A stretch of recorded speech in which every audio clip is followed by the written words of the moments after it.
El aprendizaje consiste en utilizar las percepciones no solo para actuar en el momento, sino para actuar en el futuro. El aprendizaje entra en juego para que la gente interaccione con el mundo y tome decisiones. Puede ir desde la memorización de experiencias hasta la creación de teorías científicas.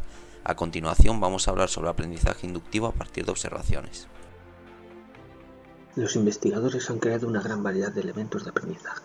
Su diseño se ve afectado por el contexto en el que operan e intervienen tres aspectos: qué componentes tienen que aprenderse, qué realimentación está disponible para aprender dichos componentes y qué tipo de representación usar para los componentes. Los componentes incluyen una proyección directa de las condiciones del estado actual a las acciones, un método para inferir las propiedades relevantes del mundo a partir de una secuencia de percepciones, información sobre cómo evoluciona el mundo y sobre los resultados de las posibles acciones que la gente puede llevar a cabo.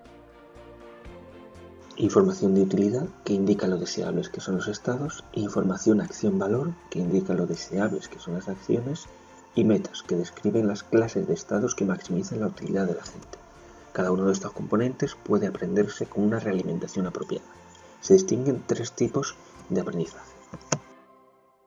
El problema de aprendizaje supervisado consiste en aprender una función a partir de ejemplos de entradas y de sus salidas.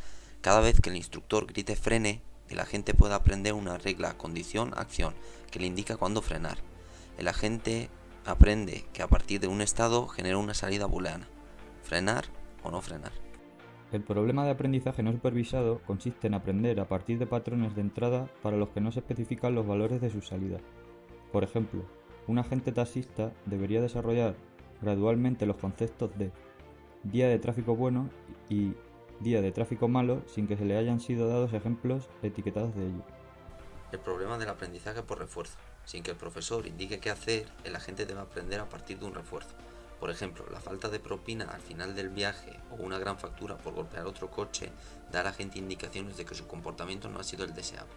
El aprendizaje por refuerzo incluye el subproblema de aprendernos cómo se comporta un entorno. Un algoritmo para aprendizaje supervisado determinístico recibe como entrada el valor correcto para determinados valores de una función desconocida y debe averiguar cuál es la función o aproximarla. La tarea de la inferencia inductiva pura o inducción es, dada una colección de ejemplos de f, devolver una función h que aproxima a f. La función h se denomina hipótesis. ¿Cómo elegir entre múltiples hipótesis consistentes?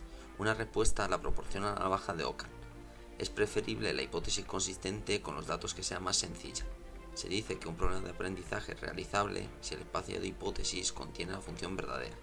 En otro caso, se dice que es irrealizable. La inducción con árboles de decisión es uno de los métodos más sencillos y con más éxito para construir algoritmos de aprendizaje. Sirve como una buena introducción y es muy sencillo de implementar. Primero, se describen los árboles de decisión como herramientas de desarrollo y luego se muestra cómo aprenderlos. Un árbol de decisión toma como entrada un objeto a una situación descrita a través de un conjunto de atributos y devuelve una decisión. Los atributos de entrada pueden ser discretos o continuos. A partir de ahora asumiremos entradas discretas. El valor de salida puede ser a su vez discreto o continuo. Aprender una función de valores discretos se denomina clasificación. Aprender una función continua se denomina regresión. En aprendizaje de árboles de decisión, el esquema que utilizan para seleccionar atributos está diseñado para minimizar la profundidad del árbol final. La idea es elegir el atributo que proporciona una clasificación lo más exacta posible de los ejemplos. Un atributo perfecto divide los ejemplos en conjuntos que contienen solo ejemplos positivos o negativos. Un algoritmo es bueno si produce hipótesis que hacen un buen trabajo al predecir clasificaciones de los ejemplos que no han sido observados. Esto se hace con un conjunto de ejemplos denominado conjunto de test. Se realiza un procedimiento y el resultado es un conjunto de datos que puede ser procesado para obtener la calidad media de la predicción como una función. Hasta ahora se han estudiado métodos de aprendizaje en los que para hacer predicciones se utiliza una única hipótesis, elegida de un espacio de hipótesis. La idea de los métodos de aprendizaje de conjuntos es seleccionar una colección o conjunto del espacio de hipótesis y combinar sus predicciones. Por ejemplo, generar 100 árboles de decisión diferentes a partir del mismo conjunto de entrenamiento y votar por la mejor clasificación para un nuevo ejemplo. El método de conjuntos de hipótesis más comúnmente utilizado es el denominado boosting. Para entenderlo es necesario explicar primero la idea de conjunto de entrenamiento, en el que cada ejemplo lleva asociado un peso. Cuanto mayor sea el peso de un ejemplo, más importancia tiene este durante el aprendizaje de una hipótesis. Es sencillo modificar algoritmos de aprendizaje como hemos visto hasta ahora para que operen con conjuntos de entrenamiento. El boosting comienza con un peso 1 para todos los ejemplos. Con esto genera la primera hipótesis. Esta clasificará correctamente algunos de los ejemplos de entrenamiento e incorrectamente otros. Incrementamos los pesos de los más clasificados y decrementamos los pesos de los ejemplos que han sido correctamente clasificados. A partir de estos pesos generamos otra hipótesis. El proceso continúa de esta forma hasta que se han generado m hipótesis.